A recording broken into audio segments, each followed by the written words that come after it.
আছেন? আশা করি ভালো আছেন। আর ভালো আছেন কিনা সেটা হয়তো বা একটু কনফিউজ হয়ে আছি, কারণ বর্তমান যে পরিস্থিতি আমরা সবাই দেখতেছি যে করোনার যে ভয়াবহ রূপ ধারণ করতেছে, আমাদের বাংলাদেশেও হয়তো বা এর থেকে রক্ষা পাবে না। সো এইটা থেকে রক্ষা পাওয়ার হয়তো বা কিছুটা কারণ আমাদের নিজেদের মধ্যে রয়েছে, যেমন নিজেদের মধ্যে রয়েছে যেমন কি কি মনে করে আমরা যদি সবাই ঠিক মতো বেশি বেশি করে হাত ধুই, ফলের রস খাই, তারপর পানি বেশি করে খাই, বা নিজেরা যদি নিজেদেরকে সেভ করে রাখতে পারি, তাহলে হয়তো বা আশা করি আমরা অনেকটা সেভ থাকতে পারবো। আর দেন আমাদের বাংলাদেশ সরকার বিভিন্ন ধরনের প্রশাসন দিয়ে আমাদেরকে সতর্ক করতে পারতেছে না, যেমন র্যাব, আর্মি, তারপর আপনার পুলিশ, সবগুলা বাহিনী দিয়েও আমাদেরকে রাস্তায় যাওয়ার ঠেকাতে পারে নাই। কারণ ওইটা হচ্ছে আমাদের অসচেতনতার কারণেই আমরা রাস্তায় বের হচ্ছি।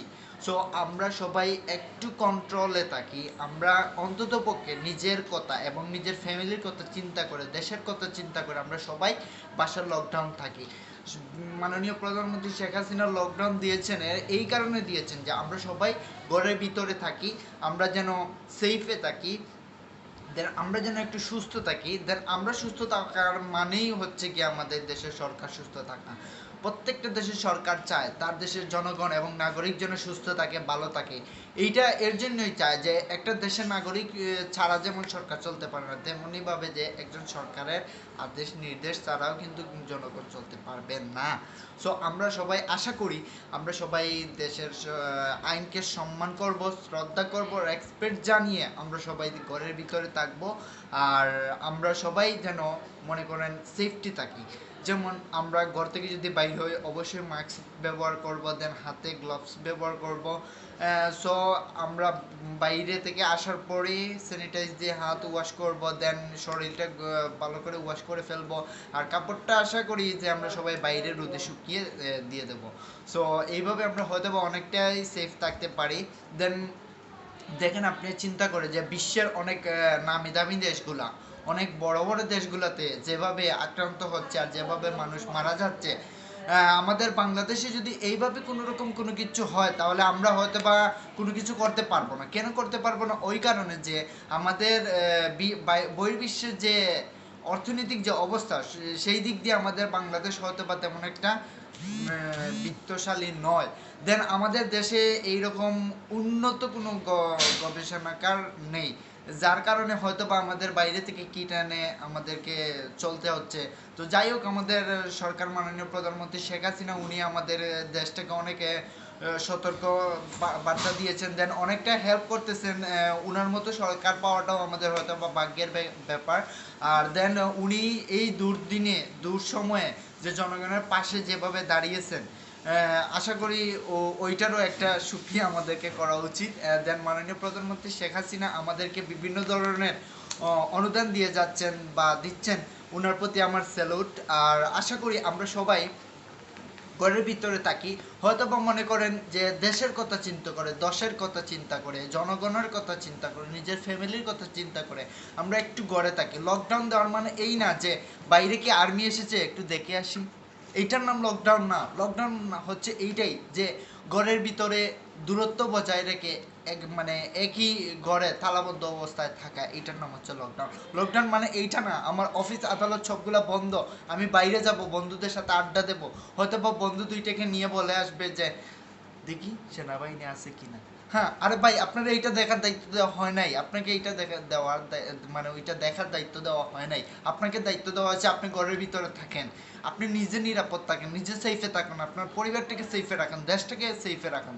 এখন আপনি যদি আক্রান্ত হয়ে আসেন, সো আপনি আপনার ফ্যামিলিটাকে আক্রান্ত করবেন, আর ফ্যামিলিটাকে আক্রান্ত হলে পুরো এলাকাটা এমন পরিস্থিতি বিরাজ করবে যা পুরো এলাকাটা এমন তালাবদ্ধ হয়ে যাবে। তো যাই হোক, আমরা অবশ্যই এই জ্ঞানটুকু আমাদের ভিতরে আছে যে আমরা নিজেরা সেফ থাকবো। কিভাবে সেফ থাকা লাগে সেটা হয়তো বা টিভিতে বেশি বেশি করে দেখাচ্ছে, আমরা ওইটা একটু রিভিউ দেখে নেব। সো আশা করি আমরা সবাই নিজে সেফ থাকবো এবং 10 জনকে সেফে রাখার চেষ্টা করব।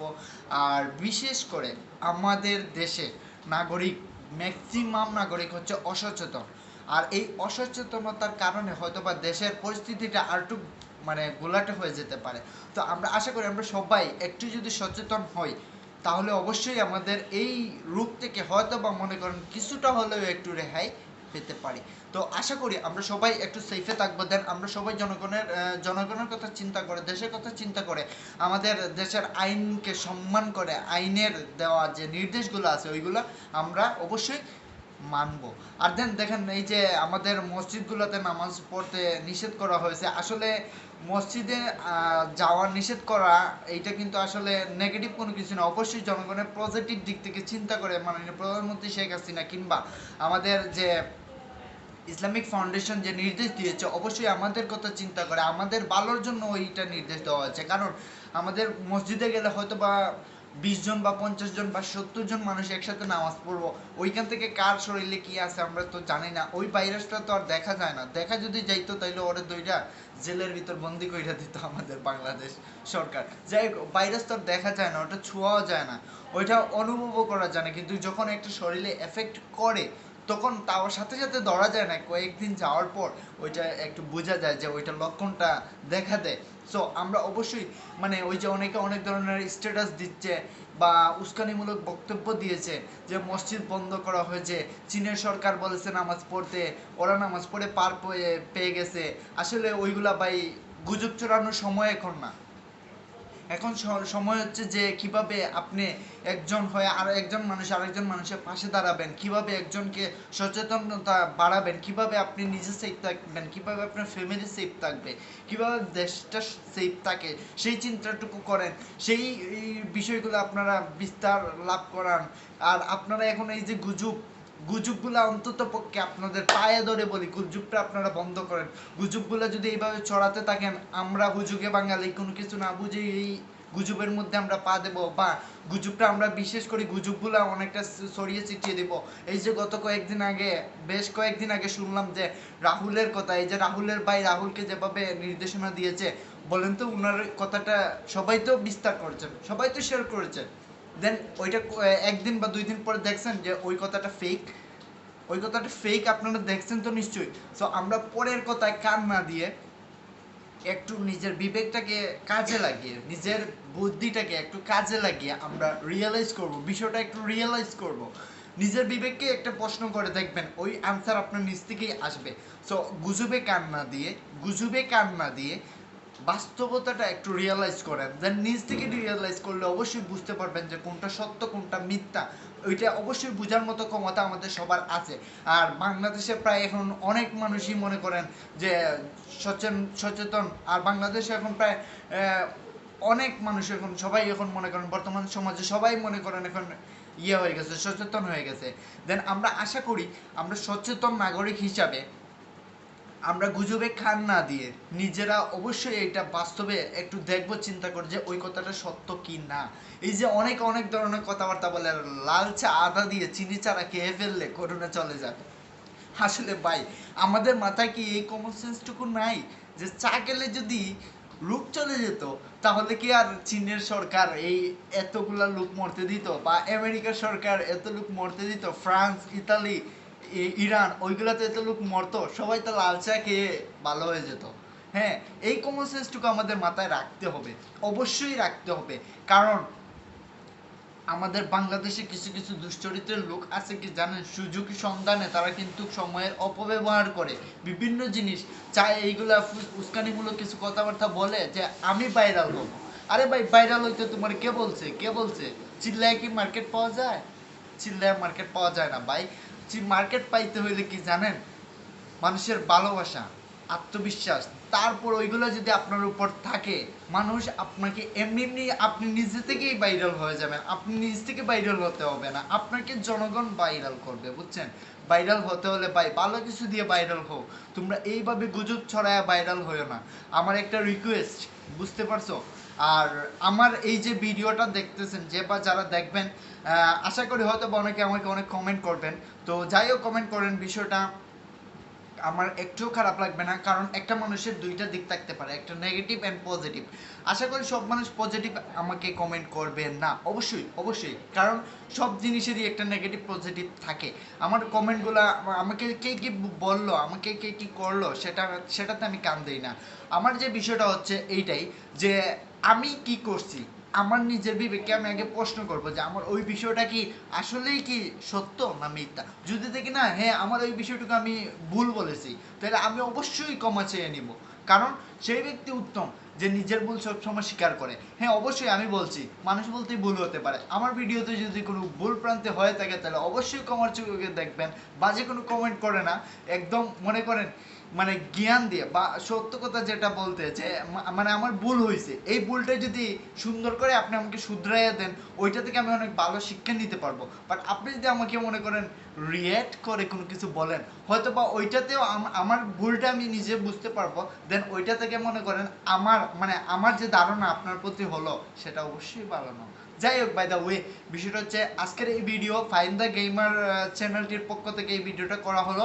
আর আসলে ভিডিওটা ছাড়ার কারণ হচ্ছে এটাই যে আমি দেখতেছি বিভিন্ন পত্রিকা কিংবা বিভিন্ন ইয়েতে মনে করেন চ্যানেলে দেখা যাচ্ছে যে এখনো মানুষ অসচেতনভাবে রাস্তাঘাটে বাইরে হইতেছে। অনেকে বিভিন্ন ধরনের বিভিন্ন কথাবার্তা বলতেছে যে আমার প্রয়োজনে বাইরে হইছি, আমি এইটা কিনবো সেইটা কিনবো, এই কিনবো সেই কিনবো। আরে ভাই, এই কিনবা সেই কিনবা, আসলে দেখা যায় যে ওইটা কিছুই না। এই যে আমাদের বাংলাদেশে অনেকে উবার চালু এখনো রয়েছে, বুঝছেন। আমি আশা করি উবার পাঠাও ওইগুলা একটু ক্লোজ করেন। ভাই আপনি তো জানেন না, আপনি তো উবার চালাচ্ছেন ভালো কথা, পাঠাও চালাচ্ছেন ভালো কথা, কিন্তু আপনি তো জানেন না আপনার পিছনে যে যাত্রীটা উঠেছে সে কি করোনা মুক্ত না করোনা যুক্ত, আপনি তো নিজেই জানেন না। সো আপনি কেন কেন কি কারণে আপনি ওরে উবার নেবেন? উবার নিয়ে আপনি নিজে আক্রান্ত হবেন, দেন আপনার ফ্যামিলিটাকে আক্রান্ত করবেন। যাই হোক, আমি আপনাকে বলি ভাই, হয়তো বা মানুষ না খেয়ে 15 দিন বেঁচে থাকতে পারে ভাই, মরে না ভাই। আর এই সমাজে বুঝছেন আপনি যে মরে যাবেন এটা বিষয় মানে এটা অকল্পনীয় বিষয়, বুঝছেন। কোনো না কোনোভাবে আপনাকে আল্লাহ তালা খাওয়াবেন। কারণ এইটাই বিষয় মাথায় রাখবেন আপনি যে মানুষ সৃষ্টি করার 1500 বছর আগে আল্লাহ তালা তার রিজেকের ব্যবস্থা করে দিয়েছে। মানুষ সৃষ্টি করার আগে আগেই তার রিজেকটা তৈরি হয়ে গেছে। সো আমরা এই কথা মাথায় রাখতে হবে, আমরা যদি সঠিকভাবে আল্লাহর কাজ করে থাকি, দেন আল্লাহকে খুশি আর রাজি করতে পারে, দেন আমাদের খাবারের অভাব হবে না ভাই, বুঝছেন। খাবারের দিককার আপনারা কেউ দিবেন না, বুঝছেন। আর আমরা যদি সত্যি সত্যি যেটা হচ্ছে গিয়ে যে আমরা সবাই সতর্ক হতে হবে, বুঝছেন। আমাদের দেশে প্রায় মনে করেন 18 কোটি জনগণ আছে মিনিমাম, ধরলাম আর কি, মনে করেন ওইটা আমার মনস্তিকতা, যেটা 18 কোটি মানুষ আছে মনে করেন। 18 কোটি মানুষকে মেনটেন করতেছে কে? একজন সরকার সম্পূর্ণ দেশ মেনটেন করতেছে। ওনার পক্ষে কি সম্ভব যে সব জনগণের সেবা দেওয়া? সম্ভব না। কারণ কি জানেন, আমাদের দেশের জনগণ অনেক বেশি, মানে প্রশাসনের লোক চাইতে জনগণের তুলনা অনেক বেশি। কিন্তু আমরা যদি নিজে আইনটাকে সম্মান করে রেসপেক্ট করে যদি আমরা চলাফেরা করি, দেন আমাদের মনে করেন সরকারের হয়তো বা এত বেশি কষ্ট হবে না জনগণকে নিয়ন্ত্রণে আনতে।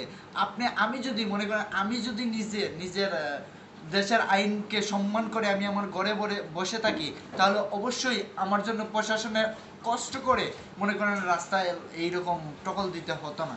সো যাই হোক, আমি যদি এইভাবে যদি 16 কোটি মানুষ যদি সবাই যদি নিজের মনে করেন জ্ঞানটাকে কাজে লাগিয়ে বাসার লকডাউন অবস্থায় থাকে, আশা করি ভাইরাসটা আর ছড়াবে না। লকডাউন থাকা অবস্থায় দেখতেছেন কিভাবে জনগণ আক্রান্ত হচ্ছে। এটা আপনারা নিজে বিবেককে প্রশ্ন করেন যে এইভাবে লকডাউন থাকা অবস্থায় যদি দেশের করোনা আক্রান্ত রোগীর পরিমাপ আস্তে আস্তে বাড়তে থাকে, তাহলে যদি লকডাউন খোলা হয় তাইলে তো মনে করেন সব মইরা শেষ, বুঝছেন।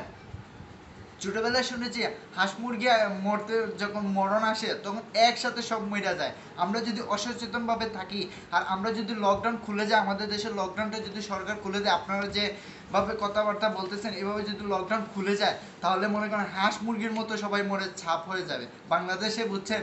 একজনের জানাজা দেওয়ার জন্য আর লোক থাকবে না, বুঝছেন। যাই হোক, তো আমি আর বেশি লম্বা করতেছি না, আমার বক্তব্য এখানে শেষ করতেছি। তো আমি আবারও বলতেছি ফাইন দ্য গেমার চ্যানেলের পক্ষ থেকে আপনাদের সবাইকে স্বাগতম। আর ফাইন দ্য গেমারের পক্ষ থেকে আপনাদের সবাইকে স্বাগতম, স্যালুট। আর সবার জন্য দোয়া করি আল্লাহর জন্য সবাইকে ভালো রাখে, সুস্থ থাকে, এই প্রত্যাশা নিয়ে আজকের ভিডিওটা এখানে ক্লোজ করছি। আল্লাহ হাফেজ।